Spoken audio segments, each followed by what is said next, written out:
Good morning, Lagos, and welcome to a Friday edition of Freshly Pressed 981 here on Smooth 98.1. I'm Ayon Myro, essay. And I'm Valentine Ohu. Good morning.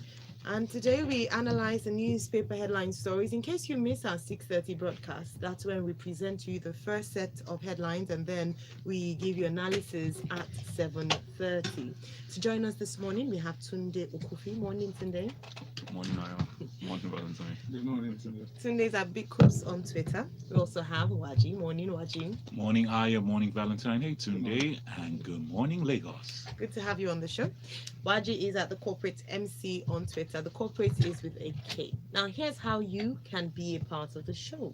All right, send us messages on WhatsApp. Our WhatsApp number is 0809 444 That's 0809 444 On Twitter, we're at Smooth981FM. The hashtag is Freshly Pressed 981 And we're streaming live on YouTube. All right, fantastic. Thank you very much indeed. Now, our first story here today, excuse me, is an update on Marabou. Punch newspaper reports that court orders ex-minister Tete's arrest, grant Adoke bail. So the former minister of Petroleum, Dan Tete, along with Munamuna Seidoga and Joseph Amaran, have been arrested in connection with the Marabou oil scam. It seems like heads are rolling. We've been calling for investigations into the parties involved, and from what we're seeing, there are moves to bring them to question them and also to charge them if found guilty. Please take us through the story. Yeah, this is welcome to the latest installment in the story, and it's delayed, and it can feel like that because we have been slow acting. I mean, our justice system is slow anyway. But in this particular case, as well with a number of other corruption scandals that have international proportions, that have taken, the interest of the international community, and the Marabou oil deal is one of those. Yes. It seems like everyone, except the Nigerian justice system, has a clear handle on what happened, right? But because of course, because of the underlying, and it's not the way to put it, because of the state and government involvement. Yes. This happened during the Abacha's regime, involving the Ministry of Petroleum. The AGF2 was also implicated for taking over 300 million naira at the time. Yes. In gratification. So it's clear why this has been slow moving. All the facts are out there, right? So it's thankfully they've ordered, the court has granted the arrest of additional parties who are involved, many of whom don't stay in the country anymore, right? Yes. Some are said to reside in France and in other African countries. Now that the government has put out arrests, hopefully they can coordinate with international organizations like Interpol to arrest them whenever they go within jurisdictions that they can be apprehended and returned to Nigeria for trial. Other than that, there really isn't a whole lot more to say about this. The facts of the Marabou oil deal are out there. Literally, it's all over the internet.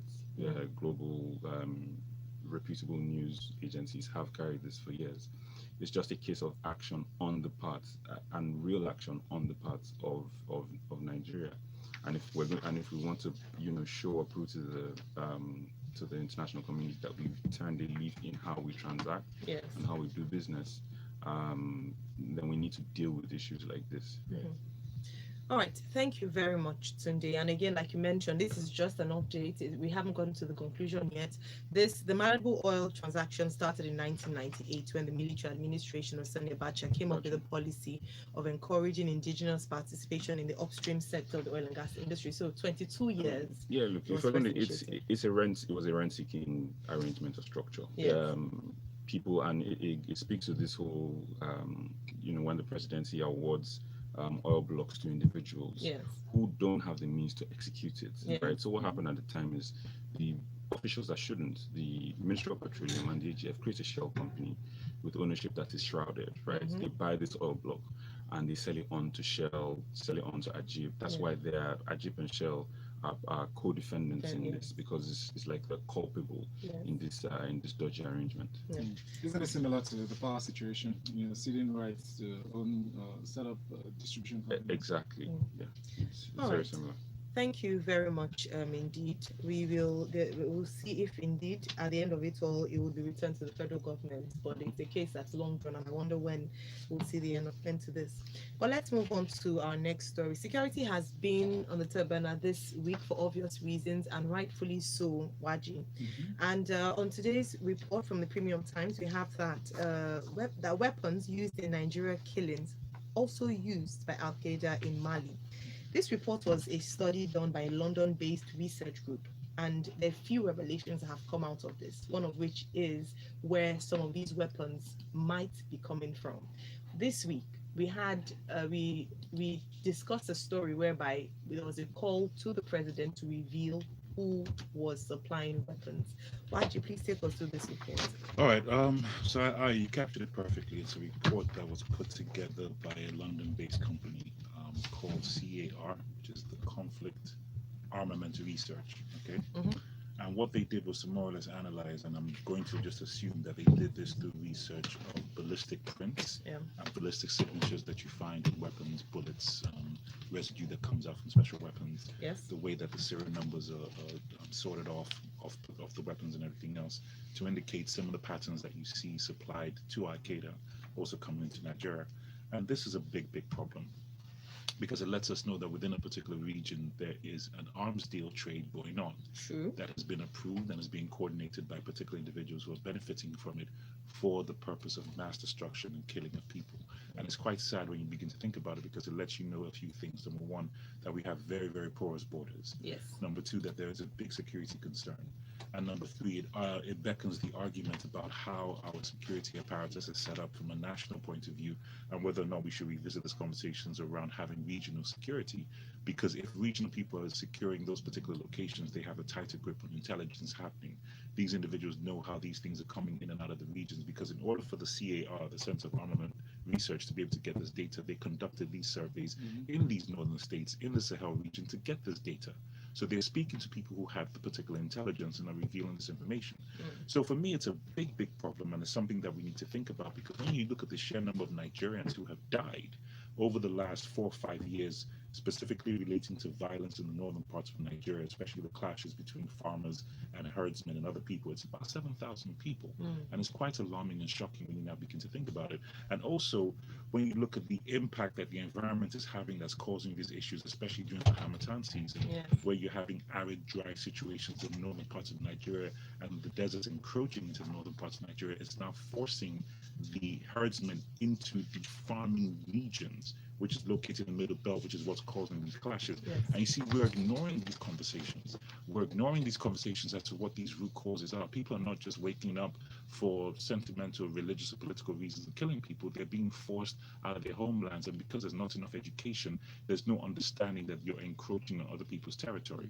So what people have been trying to do for the last 20, 25 years in this country is to go on tree planting campaigns, especially in the northern part of Nigeria, to now fight against deforestation, to now fight against the encroachment of the desert, to now give people in the north life so that they don't have to now create conflict by forced migration.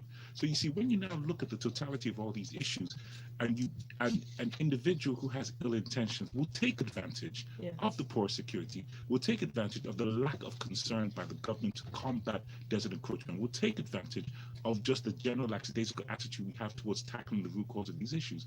So I'm bringing all this in to say that we need to have different conversations around security.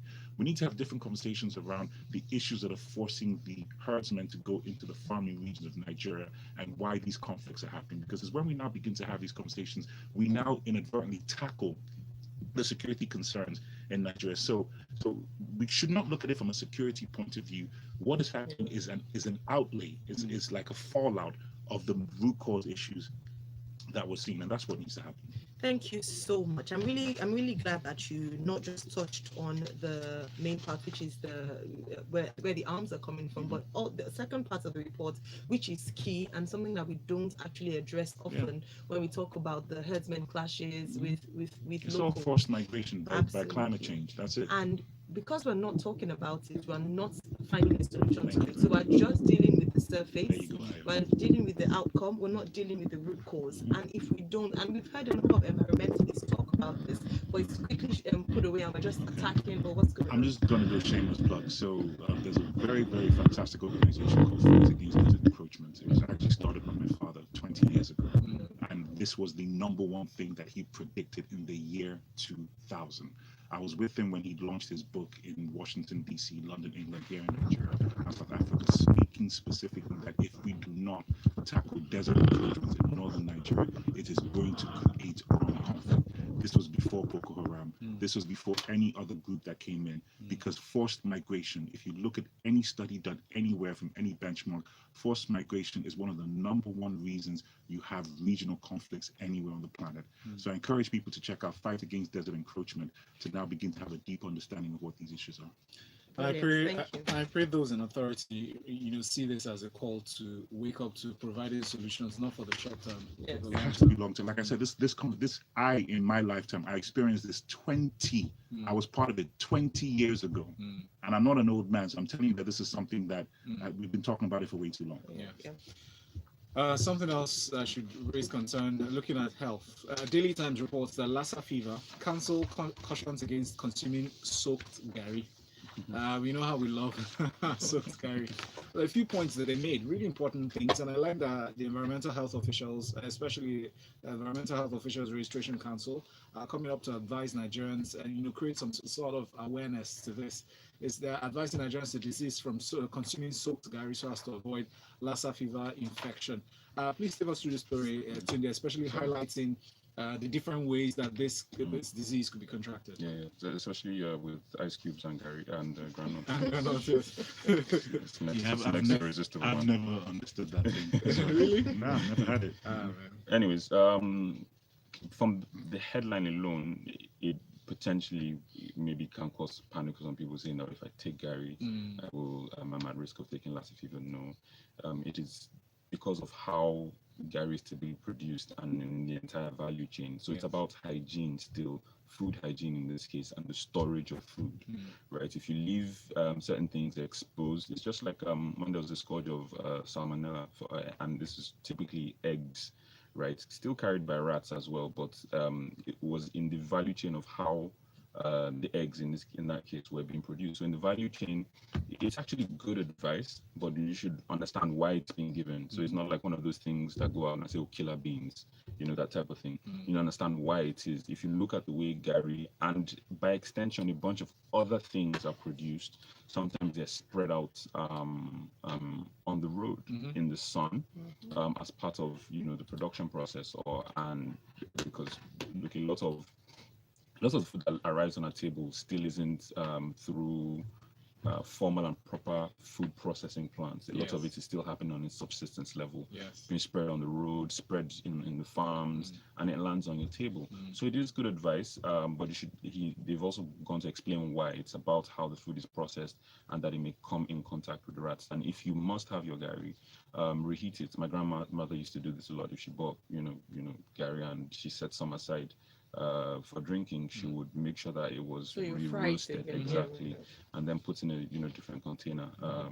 Bottom line is that any food that you eat raw or cold, try to avoid if it's likely that it would have come in contact with rats. This is the one that worries this. Personally concerns me, about suya. And I'm glad this came in here.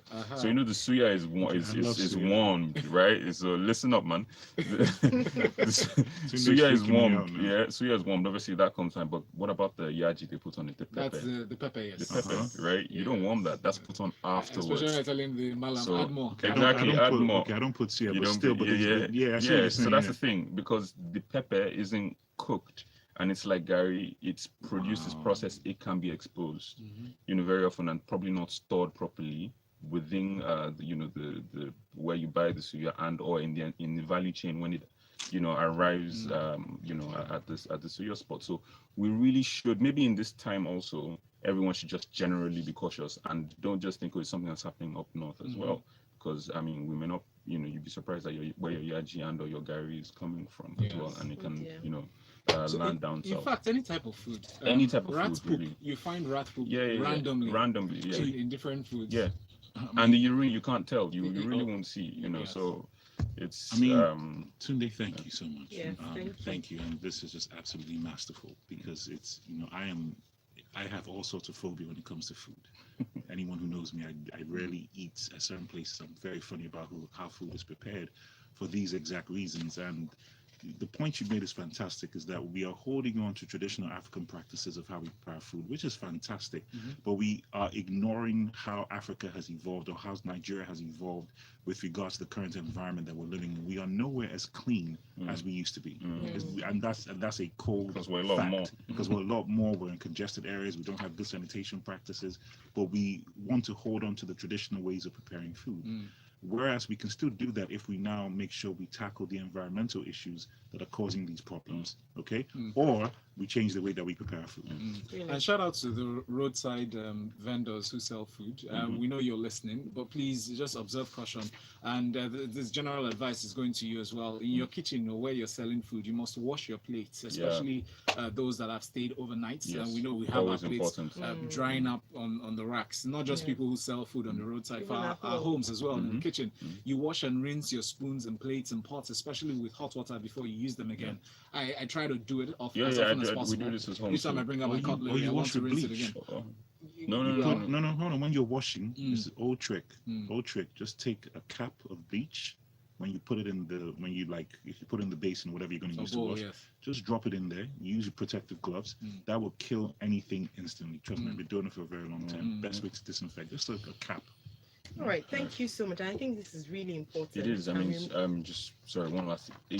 This is in the talk in Abuja. It's on the newspapers. They need to spread this in different mediums. Not all Nigerians read. Not all would hear about what this. And not everybody listens to. And not everyone listens. So what they need, those guys that drive around in cars that are selling, forgive me, impotent drugs. They should also now be talking about, multiple channels. Yeah, thank you. All right, thank Namdi is asking on YouTube, is sucking Gary with that number recommended? Asking for a name. Even if it has 5 different NAFDAC numbers, which is impossible really to printed on the same pack, you need to observe caution with every single thing. Personal hygiene. Really. I mean, NAFDAC number doesn't make it immune to rats. You don't know how in the value chain. In the value chain of how they, how it gets to the nice pack. No, but let's look at it briefly, because this is very important. Buy a bag of rice, just rice or gari or anything. It has a NAFDAC number on the bag. When you open it, it's exposed to rats. The NAFDAC number doesn't protect it from that. True. Yeah.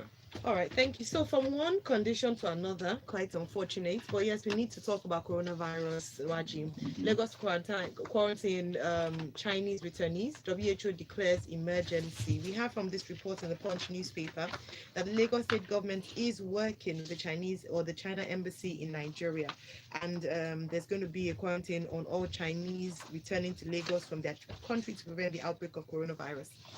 Earlier this week, we talked about the fact that last week Friday, exactly a week from today, was the Chinese Lunar Year, and a number of Chinese nationals travel home, indeed millions of them from different parts of the world. And of course, we know that we have Chinese expatriates here.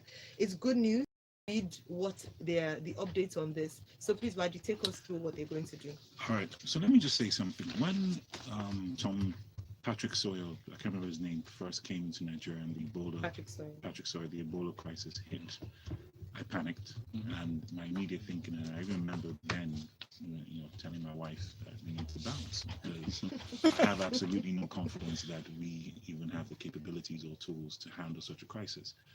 And I was pleasantly shocked and surprised at the rate and speed and technicality with which we combated, contained, and controlled Ebola in Nigeria. It was world class. It was world class, shocking.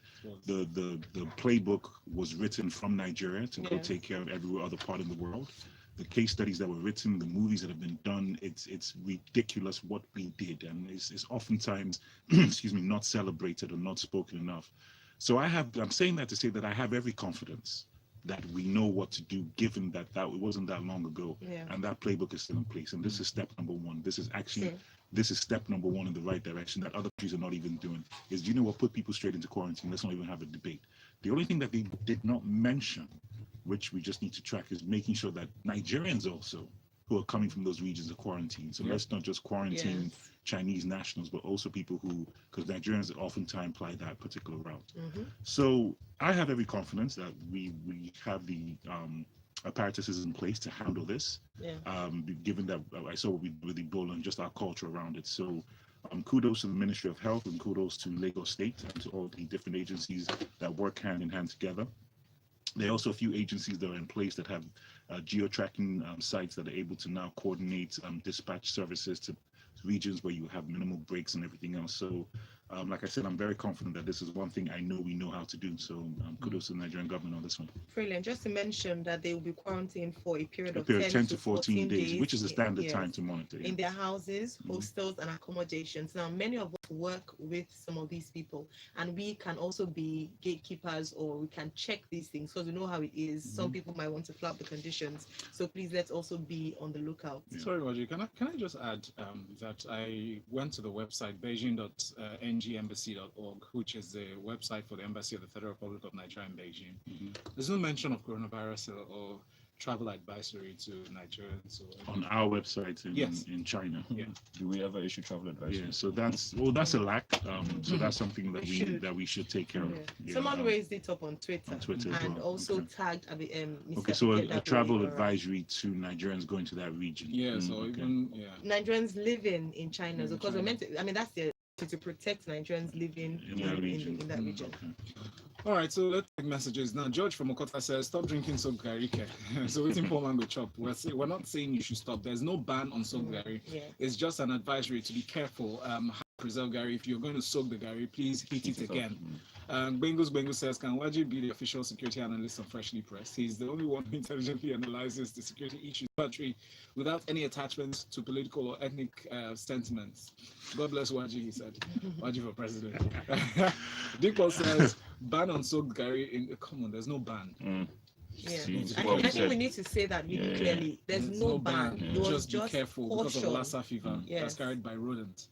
Fola from Lekki says, "The newspapers used to wrap the suya are exposed to rats and the elements." That is true. Another one. And other things as well, not just You know what's so suya. funny? To this point, I met a lady many years ago buying suya. I'm not going to mention the place, so many and she comes with her own aluminum foil. And you've been looked at as she's being bougie. And but she, this is long time ago, and she always used to come and she'll tell them that everybody's always like, "Who does she think she is?" But you know what? That lady's like, "Look, y'all ain't about to kill me with your newspaper." I used to turn up my nose at my friends who heat everything they buy. They buy cake, they heat. Buy suya, heat. Buy, but now I know why. I understand. But please, suya doesn't taste better because it's a newspaper. It tastes different. It tastes different. I agree with it. Real one says, real one from Lekki, thank you very much. He said, "Waji, are you for real? I think you are Jabo. How can you deny our Gary with ice cube?" I didn't deny it. I just said I haven't had it. They said try He's it. advising you to try it. I'm okay, thank you. All right. And add milk. So Benga Kamu says, "Why are we allowing the Chinese to return? Because I'm uncertain if we are not compromised by our people." No, Benga. This is like saying we should ban Gary. We can take. I mean, that's why they're going to be quarantined. We need to be careful as well because we have to. They have businesses here. They have family members here, and we're also going to travel. So it's just we putting in measures in place to ensure that we're not exposed to it despite the travel. Somebody also adds the newspaper thing. He said newspapers are not washed and can't be washed. Please, let's be careful. If you must eat suya, akara, masa, please go with your container. He who has ears, let him hear. Even if you go with your container, please also heat it up as well. We'll go to more stories now. No talk of security chief's tenure at meeting with Buhari. That's a story from the Guardian newspaper. I remember yesterday when the senator from PDP advised that Buhari stepped down, and he came up. There's a lot of backlash into that, but. There was a security meeting that was held yesterday with security chiefs, but that matter wasn't raised. It's come up in the papers. What are your thoughts today? So all this agitation is born out of bottom line this administration scorecard in dealing with insurgency. I mean, you can think of past administrations as well, but maybe what these guys have done a bit better is manage the information that comes out. But on the ground, maybe a whole lot hasn't changed. We all remember before Buhari became president. We all remember the talks at Chatham House. It was very.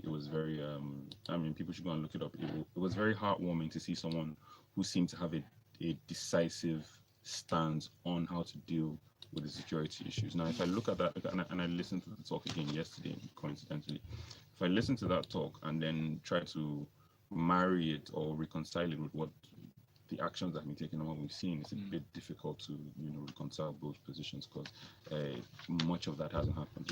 You can put it down to the case of someone standing on the outside and knowing how to officiate the game better than the people in it. But now that you're in it and you had pretty good ideas, we'd expect to see a lot more.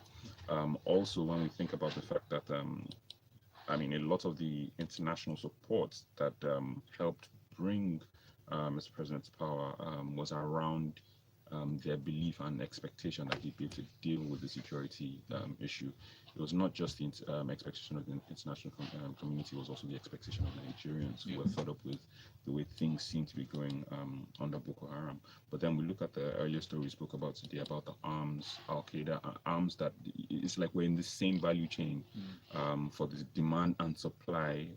We're in the same supply demand value chain in the global terror map. Yes. Do you understand? Yes. And that's a little worrying. That's why there's talk of things like including Nigeria in the travel ban by the US, because those of us ordinary citizens may look at and say, but we don't sit in those security briefings. We don't sit in security briefings in Nigeria. We don't sit in security briefings in the US or other global nations where our name pops up as being, a problem when it comes to security. So there's been, on the backdrop of that, there's been a lot of clamor. There have people who've come out and said, look, the presidency should resign. He's not handling this well enough. And the argument shouldn't be, oh, look at what the last guy did. No, it's about what you should do and what you can sort out. That's why there are questions around whether the National Security Advisor and that whole council is being dissolved because quite frankly they haven't delivered, right? That's where all of that is coming from. It's a complicated issue. I understand, and I'm not sure it's sacking or wholesale sacking that will change it, but we need to be decisive about how we deal with these things, and too many people profit from it. And then it's not only a military solution, which is something that Eme Bute, former Senate president in the Third Republic, mentioned again. He wrote in a letter to the Senate. It's what we see all the time. It's a socio-economic issue. You can't just battle it with bullets. You need to deal with the underdevelopment within the Northeast. There's too many, kids and young people walking around without any, who don't see a meaningful future, and we need to deal with those things. Thank you very much, because a lot of people were casting aspersions as to what the Senate Minority Leader Ina Abaribe was saying. Pointing fingers to the fact that he's done some wrongs in the past, and then his opinions were short-sighted. They're in opposition. It's their job to point out what's where the administration is falling short. Thank you, Tunde. Thank you, Tunde. Let's quickly move to this one. New Telegraph, Waji, IGR, that's internally generated revenue, 36 states, FCT raking 986.29 billion naira in 9 months. So the highest revenue generator is Lagos State, no surprises there. And then the lowest is Yobe State. Please take us through this story, Waji. Yeah, so these reports drive me insane. Okay, when it says 36 states, FCT raking 986.29 billion. No, what you need to say is 3 states and 1 FCT out of 36 constitutes 50% of the IGR. I'll break those numbers down to you. Lagos State, 30%. FCT, Port Harcourt, no, FCT, 10%. FCT, 5%. Ogun State, 5%. That's it.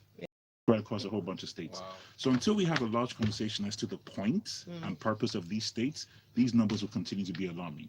The only 2 states that actually have shown a particular plan that they want to take things seriously with regards to doubling their particular revenues as of now is Akwa Ibom and Oyo State, because of the governors that are in place. Akwa Ibom, very impressively, are trying to open up to tourism. One of the wonderful things that they've done with Ibom Air is to now have that place be the gateway to now open up Akwa Ibom. Same measures that Makinde has taken in Oyo State to make it that hub for Western Nigeria. Until we have governors that are actually understanding of what governance is, we're going to continue to have these shocking numbers. When you now begin to look at states like Yobe and all these other ones that are barely generating anything, what is the point and purpose? If your rent seekers going to the federal government to collect money, why are you a state? Why are you in the federation? So in terms of population, Katsina has one of the largest populations in Yes, Nigeria, and what's and the it's one of the IGR? lowest. It has Does it make any- 6.6 billion naira in So IGR. they should go It's back to very the state shocking. they came from, because they were carved out of one particular state. I'm They should actually go shocked. back. Like states like Cross River is not even contributing as much Yes, because they because- receive so much from the federal in terms of allocation. Yes, that's allocation, but Yeah, they don't they generate don't anything generate internally. anything. He's saying that allocation should be put towards spurring. Yeah.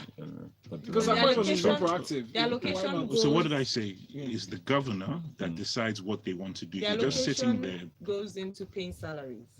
So with current our expenditure, we current don't have expenditure. anything Which- in terms of investments to Yeah. create more wealth. And that's why we have a man in the legislature talking about he has 4 wives and 27 children, and he's a powerful parliamentarian because he's a powerful man at home. Please let's not even talk about That's the why state we- governor that just hired 40 essays, special advisors, and 200 SSAs. But Yeah. anyway, Mahmoud Tajuddin on Twitter says, "Good morning, team. Please, what's the name of the old man?" He's Twitter handle of the man who just analyzed. He's not old. He's Waji. The corporate Because MC. it said 20 years, that's why. YG's at the corporate MC. It's all on our handle. And just a clarification, some people have asked about the bleach wood. I think it's important for us to note that it is dangerous to ingest it. Really dangerous. So we'd To ask that you ingest do what? that. Bleach. Yeah. So So you must it's rinse it off. important, yes, Oh, it's rinse it, important that yeah. you. So if you can't handle it, please don't do it. Don't even try it because they Yes. even the health ministry just advised as well that water is the best disinfectant if it's boiled at 100%, 100 degrees. Which is Celsius. true. Yes.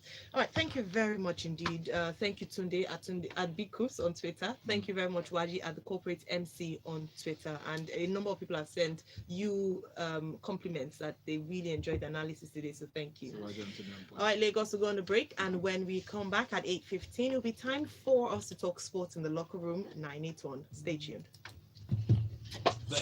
Nice one. So I hope Yeah. whoever is in charge of quarantining the Chinese will be as good as this guy is. No, that one I'm not worried. I don't know if that's not even my worry. I'm not worried at all. Nigeria.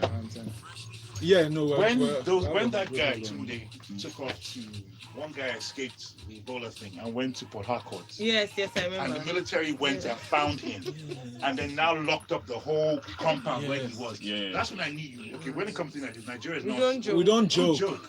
We don't joke because you I know said how within a Because we know day, that within man, a if day, he hits, it's not going Guy, to be within funny. a just be they falling. said I'm telling you, it's not they funny. tracked his phone from the phone calls. They were going house to house. Oh yeah, you spoke to this guy. Where is Yeah, he? come.